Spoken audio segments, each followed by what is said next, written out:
ချစ်ရသူတွေအားလုံးပဲမင်္ဂလာပါရှင်ဒီနေ့မှာတော့စိတ်ကိုပန်းလို့ပေါ်ပါပြီးတော့ခန္ဓာကိုယ်နဲ့နှလုံးသားကိုနူးညံ့နှွေးထွေးစေတဲ့ Rose Tea လေးအကြောင်းကိုပြောပြပေးသွားမှာပဲဖြစ်ပါတယ်ရှင် Rose Tea ရဲ့အကျိုးကျေးဇူးလေးတွေဆောင်းရံရှောင်းရံလေးတွေနဲ့ဘယ်လိုဖြောဆက်ရလဲဆိုတာလေးတွေဘယ်ရာသီခွင်လေးတွေနဲ့ပို့ပြီးတော့လိုက်ဖက်တယ်ဆိုတာလေးတွေကိုဒီနေ့ပြောပြသွားမှာပဲဖြစ်ပါတယ်အဲ့တော့ကြည့်ကြမယ်နော်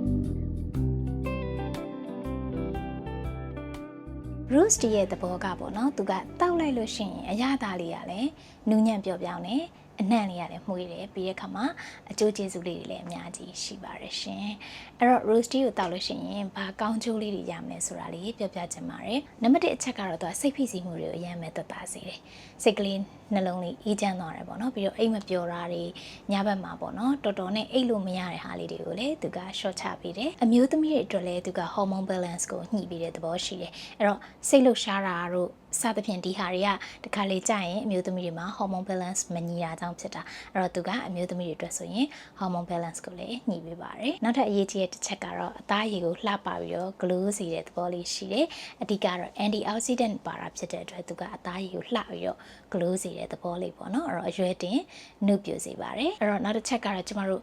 ဒီ bloating ဖြစ်တဲ့ဟာပေါ့နော်အမျိုးသမီးတွေဓမ္မတာလာကန်နေချိန်မှာ one bite ကိုဖောင်းပွားတာတွေအတွက်ကိုသူက short ချပေးတဲ့သဘောလေးရှိပါတယ်ကျမတို့ရဲ့ witchcraft energy ပေါ့နော်ဒီ witch ရဲ့ energy မှာဆိုရင်တော့ Rose Tea ကိုကျမတို့ကချစ်ချင်းမေတ္တာနဲ့ပတ်သက်တဲ့ကိစ္စတွေမှာနှလုံးသားလေးနူးညံ့နှွေးထွေးစေတဲ့ကိစ္စတွေမှာဆိုလို့ရှိရင်တောက်သုံးလေးရှိပါတယ်အဲ့လို ritual မှာဆိုရင် Rose Tea လေးတွေကိုသုံးလေးရှိပါတယ်အဲ့တော့အခြေအစင်မပြေတဲ့သူတွေဆိုရင် Rose Tea မကြာခဏတောက်သင့်ပါတယ်ရှင်အဲ့တော့ Rose Tea က self love အတွက်လည်းအရင်ကောင်းတယ်အဲ့တော့သူများကိုချစ်မှာမဟုတ်ဘူးကိုယ့်ကိုချစ်ဖို့အတွက်လည်းအားနည်းနေတယ်ကိုမချစ်တတ်တဲ့လူတွေ self love အားနည်းတဲ့လူတွေအနေနဲ့ကလည်း Rose Tea ကိုပုံမှန်တောက်သုံးသွားမယ်ဆိုရင်ကိုယ့်ရဲ့နှလုံးသားမှာရှိတဲ့အကြည်ဓာတ်အငြိမ်ဓာတ်လေးတွေတက်လာပြီးတော့စိတ်ရောကိုယ်ပါချမ်းမြေ့စေပါတယ်ရှင်ဒီတော့ Rose Tea ကဖြောစနည်းတွေအများကြီးရှိကြတယ်ဒါကိုအကြိုက်နဲ့ကိုပေါ့နော်အဲ့တော့ကျမဆိုလို့ရှိရင်တော့ Rose Tea လေးကိုဒီတိုင်းပဲ Rose Petal လေးပဲဖြစ်ဖြစ်တချို့က Rose Tea ကအမျိုးမျိုးရှိရပေါ့နော် Rose Petal လို့ခေါ်တဲ့ဒီပွင့်လွှာလေးတွေကိုတောက်တဲ့နည်းလေးရှိတယ်တချို့ကကြတော့ဒီနှင်းစီအဖူးကလေးတွေပေါ့နော် rose bud လေးတွေကိုတောက်တဲ့နည်းရှိပါတယ်ကျွန်မကတော့နှင်းစီအဖူးလေးတွေကိုပို့ပြီးတော့ကြိုက်ပါတယ်အဲ့ဒါလေးကနှင်းစီပွင့်တစ်ခုလုံးရဲ့အစီအနှစ်ကလေးတွေပါတယ်ဆိုပြီးတော့သဘောကျတာပေါ့နော်အဲ့တော့အဲ့ဒီဟာလေးကိုအများကြီးထည့်စရာမလိုပါဘူး3ပွင့်လောက်ဆိုရင်ပဲ enough ဖြစ်ပါတယ်တူးစားပေါ့နော်အဲ့တော့3ပွင့်ကနေ5ပွင့်အထိကိုကအနံ့မွေ့ရေများများလေးတောက်ချင်5ပွင့်လောက်ဆိုရင်လုံလောက်ပါတယ်အဲ့တော့ Rose Tea ကိုတောက်မယ်ဆိုလို့ရှိရင်တကြားဒါမှမဟုတ်ပြားရည်စသဖြင့်ဒီလိုလေးတွေထည့်ပြီးတော့တောက်လို့ရတယ်ကျမကတော့ဒီနေ့မှာ Rose Tea ကိုဒီတိုင်းလေးတောက်ပါမယ်အချို့ကိုကျမမနက်ကအချို့နည်းနည်းတကြားနည်းနည်းစားထားဖြစ်တဲ့အတွက်ခန္ဓာကိုယ်ရဲ့ကိုတကြားအများကြီးထပ်မထည့်ချင်လို့ဖြစ်ပါတယ်ရှင်ကိုကတော့ပြားရည်လေးတွေတကြားလေးတွေကိုကအချိုကြိုက်တယ်ဆိုရင်ထည့်ပြီးတော့တောက်လို့ရပါတယ်ရှင်ဒီတော့ Rose Tea ကိုကျမတို့ကထည့်တဲ့အချိန်မှာဆိုလို့ရှိရင်ရေကအရန်ကြီးဆူဆူပြီးချင်းပူပူကြက်ကြက်ကြီးမှာထည့်ထားတဲ့နည်းနည်းလေးအေးပြီးတော့ဥမာအပူငွေ့က80-80%ရာခိုင်နှုန်းလောက်ပဲရှိတော့တဲ့အချိန်ကြမှာ rose bud လေးတွေထည့်တာကပို့ပြီးတော့ကောင်းပါတယ်အရန်ပူကြက်နေရင်တွေထဲမှာဆိုလို့ရှိရင်သိပြီးတော့ရလက်လေးကတိတ်ပြီးတော့မကောင်းပေါ့နော်လုံးဝအနက်အရသာနဲ့ပြည့်စုံတဲ့ Rose Tea လေးဖြစ်ဖို့ဆိုရင်ရေနွေးသည်80နဲ့80ရာခိုင်နှုန်းကြားလေးမှာနွေးနေတဲ့အနွေးဓာတ်လေးဖြစ်ရပါမယ်ရှင်ကိုတောက်တဲ့အချိန်ကတော့90ရာခိုင်နှုန်းနဲ့40ရာခိုင်နှုန်းကြားလောက်မှာတောက်မယ်ဆိုရင်လုံးဝသူ့ရဲ့အနံ့လေးတွေကကိုယ့်ရဲ့စိတ်အာရုံကိုအပြည့်အဝကြည်လင်စေတဲ့သဘောလေးရှိပါတယ်ရှင်နောက်တစ်ချက်ကတော့ Rose Tea ကိုကျမတို့ကမနက်ခင်းတောက်လဲရတယ်ညဘက်အိတ်မပြောတဲ့သူတွေဆိုတော့ညအိတ်ရဝင်ကန်လေးမှာတောက်ပေးရင်ပို့ပြီးတော့ကောင်းတယ်ကျမဆိုလို့ရှိရင် ritual တွေလောက်တာဖြစ်တဲ့အတွက်ကိုက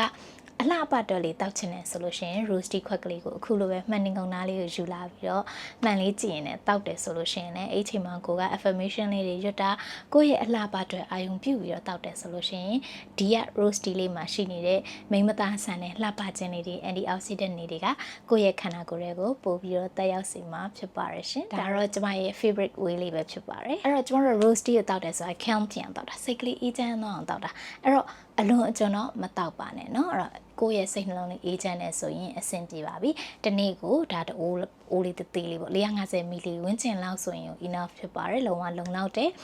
အများကြီးမတောက်ပါနဲ့ရှင်နောက်တစ်ခါကျတော့ကိုဝင်ဆောင်ထားတဲ့လူတွေမတောက်တင်ပါဘူးရှင်နောက်တစ်ချက်ကတော့ပေါ့နော်ကိုကဘယ်လိုပြောမလဲဝင်းအရန်သွားလွယ်တဲ့လူတို့ပေါ့နော်ဘိုက်သိမ့်မကောင်းတဲ့လူဆိုရင်တော့ဆရာဝန်နဲ့တိုင်ပင်ပြီးမှတောက်စေချင်ပါတယ်ရှင်တန်ဆေးလို့မယ်ဆိုတာတော့ဒါကroast tea မှာမဟုတ်ပေါ့နော်တခြား tea လေးမှာလည်းဒီလိုပါပဲဖေးရမစို့အလွန်ကျွန်းတောက်သုံးတာသုံးဆွဲတာတော့မကောင်းပေါ့နော်အဲ့တော့ကျွန်မနောက်ထပ်တစ်ချက်ပြောပြမှာနောက်ဆုံးပြောပြမှာက roast tea ကဘယ်လိုရာသီခွင်နေနဲ့တင်တော်ရဆိုတာလေးပြောပြတော့မှာပဲဖြစ်ပါတယ်အဲ့တော့ဒီရာသီခွင်နေတခြားလူတွေတောက်လို့မရလားဆိုလူတိုင်းတောက်လို့တော့ရပါတယ်ဒါပေမဲ့ဒီရာသီခွင်တွေမှာတောက်မယ်ဆိုရင်ပို့ပြီးတော့အကျိုးကျေးဇူးရှိရဲဆိုတာလေးကိုပြောပြချင်တာပဲဖြစ်ပါတယ် roast tea က Venus energy အပြည့်အဝပါပါတယ်အဲ့တော့ Venus energy ရှိတဲ့ရာသီခွင်နေနဲ့ဆိုရင် roast tea ကအရန်ကိုလိုက်ဖက်ပါတယ်အဲ့တော့နံပါတ်1 Taurus ရာသီခွင်နေနဲ့ roast tea ကအရန်ကိုလိုက်ဖက်ပါတယ်ရှင်နောက်တစ်ခုကတော့ Libra ရာသီခွင်နေနဲ့ roast tea တွေကအရန်လိုက်ဖက်ပါတယ်နောက်တစ်ချက်ကတော့ကျမတို့ Cancer ရာသီခွင်နေနဲ့လည်း roast tea ကလိုက်ဖက်ပြီးတော့ Pisces ရာသီခွင်နေမရာသီခွင်ပေါ့နော် Pisces တွေနဲ့လည်း roast tea ကအရန်ကိုလိုက်ဖက်ပါတယ်ရှင် Taurus ရာသီခွင်တွေကသူကအလှအပရင်ပြီးရဲ့အခါမှာအေးချမ်းမှုကိုမျက်နှိုးတဲ့ရာသီခွင်တွေဖြစ်တယ်အဲဒါကြောင့်မို့လို့ roast tea ကိုသုံးဆွဲမယ်ဆိုရင်သူတို့ရဲ့လှပခြင်းတွေနဲ့အေးချမ်းခြင်းတဲ့ vibe လေးကိုပို့ပြီးတော့မြင့်တင်ပေးတယ်လို့ဖြစ်တဲ့အတွက် roast tea ကိုတောက်သုံးတင်တာပဲဖြစ်ပါတယ်ရှင် Libra အနေနဲ့ကတော့သူကပေါ့နော် balance ဖြစ်ဖို့ဒီတူရာသီခွင်တွေကအမြဲတမ်း balance ဖြစ်ရတယ်စိတ်ကိုအစွန်းမရောက်ရဘူးမာနတွေအတ္တတွေဒေါသတွေအယမ်းမကြည့်ရဘူးအမြဲတမ်း balance လေးတစ်ခုမှရှိနေရမှာဖြစ်တဲ့အတွက်သူ့ရဲ့စိတ်ကလေးငြိမ်းချမ်းပြီးတော့ပေါ့နော်တသက်မှတ်ထဲမှာအေးငြိမ်နေဖို့အတွက်ကိုကျမတို့ကဒီ roast tea လေးကိုတောက်သုံးပေးရမှာပဲဖြစ်ပါတယ်ရှင် Cancer ရာသီခွင်တွေကတော့သူကပေါ့နော်စိတ်နှလုံးလဲနူးညံ့တယ်တခါလေးကျရင်အရန်ကျန်းခက်ထန်တဲ့ဘက်ကိုလည်းရောက်သွားတတ်တဲ့အစွန်းနဲ့ရောက်သွားတဲ့ energy လေးကိုကျမတို့ကညှိနှိုင်းတဲ့အနေနဲ့အမြဲတမ်းစိတ်နှလုံးလေးနူးညံ့ပြီးတော့ energy healing ဓာတ်လေးတွေပြေဝအောင်ပေါ့နော်ကိုချစ်တတ်တဲ့စိတ်ကလေးတွေ healing လုပ်တဲ့သဘောတဘာဝလေးတွေပြေဝနေအောင်လို့ကျမတို့က Cancer ရာသီခွင်တွေက roast tea ကိုတောက်သုံးတင်တာပဲဖြစ်ပါတယ်။ Main ရာသီခွင်တွေ Pisces တွေကဘာကြောင့်တောက်သုံးတင်လဲဆိုတော့ Main ရာသီခွင်တွေကအရန်ကိုမှ dreaming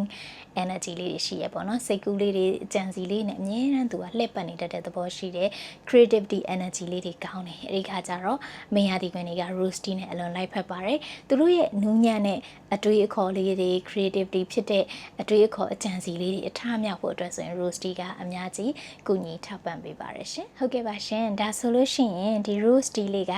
ပန်းလက်ဖေးရည်လေးတစ်ခွက်ထဲအများကြီးပို့တယ်ကိုချစ်မြတ်နိုးစေဖို့ ritual လေးဆိုလဲမမားပါဘူးရှင်အဲ့တော့ roast tea လေးကိုတောက်ပြီးတော့နေ့ရက်တိုင်းမှာပန်းကလေးလိုနူးညံ့ကြပါစေရှင်ကျမနောက်ထပ်လည်းစိတ်ဝင်စားစရာကောင်းတဲ့ flower teas လေးတွေနဲ့ဘလို့ရာသီခွင်တွေဘလို့ energy ရှိရဆိုတဲ့အကြောင်းလေးကိုထပ်ပြီးတော့ပြောပြပေးသွားပါဦးမယ်ရှင်ကျေးဇူးအများကြီးတင်ပါတယ်